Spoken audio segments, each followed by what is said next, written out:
Managing risk is a vital part of an organization's security program. Third-party risk management is a specific aspect of this program, and it's the one we'll be diving into more detail today. As the internet has expanded, so has the interconnectivity of our world. This level of access allows people to connect from anywhere in the world, and it's been a driving force that enables organizations across the globe to partner together and connect their business processes. From supply chain members, customers, strategic business partners, and everything in between, these business-to-business relationships often require the transfer of data. This could include access into each other's business systems, operations, or both.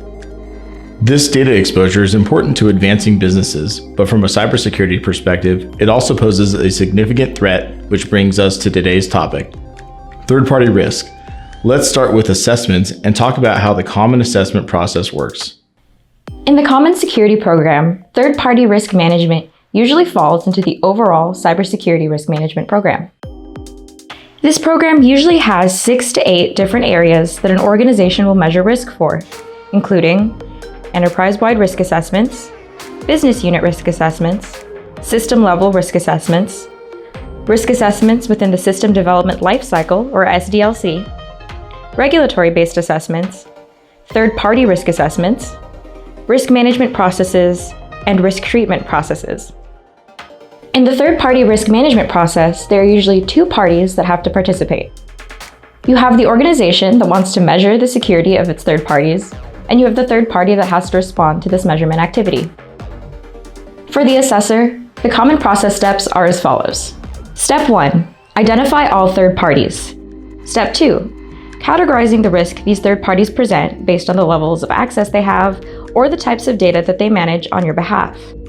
Step 3, perform an assessment on a third party based on their category of risk. Step 4, identify, report, and then decide how to move forward based on the level of identified risk. Step 5, treat the risks identified through acceptance, development of remediation plans, or risk transfer. Step 6, reassess over time. An organization that must respond to an assessment of their security practices has to follow these steps. Step 1, they receive the request that an assessment is being performed. Step 2, they respond to the assessment. This usually involves a set of questions. Sometimes this can include a technical test of an organization's systems or even an on-site audit. Step 3, the assessment questions are distributed to groups in the organization that can best answer them. Step 4, the responses are organized and sent back to the assessor. Step 5, the organization will then perform follow-up remediation activities as needed. There are many steps to a third-party assessment, which is only magnified by the number of assessments the organization needs to perform and respond to. Data breaches caused by third parties cost millions of dollars to large companies. Human error and stolen passwords accounted for 26% of the breaches, while malware played a role in half of the breaches. A recent survey conducted by Ponemon Institute reveals that 59% of companies have experienced a third-party breach in 2018, which is an increase of 3% compared to the previous year. The 3 steps are: step 1, understand what the process is, really current state, and then look for ways to actually optimize that process, and then document it and define it. So what are you doing today? What are some simple process ways to improve it? And then define that process. Step 1, and always step 1 is that. Step 2 is, once you understand the process and you understand the different steps and the people and such involved, then really what you need to do is understand what we call process velocity. So what process velocity is how many widgets is that process going to produce, or in this case, how many risk assessments can you perform, or are you going to perform on average?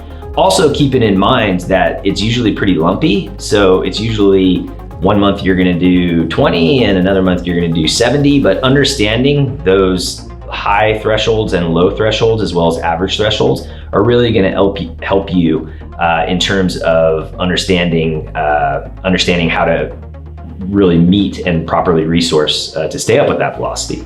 The third step is, once you understand how much you're producing and you've defined the process and maybe even improved it from a process perspective, then the next step is to further automate it and optimize it further. And I use the word automate because that's really what it is. That's really where technology comes in to help you speed up specific process steps moving forward.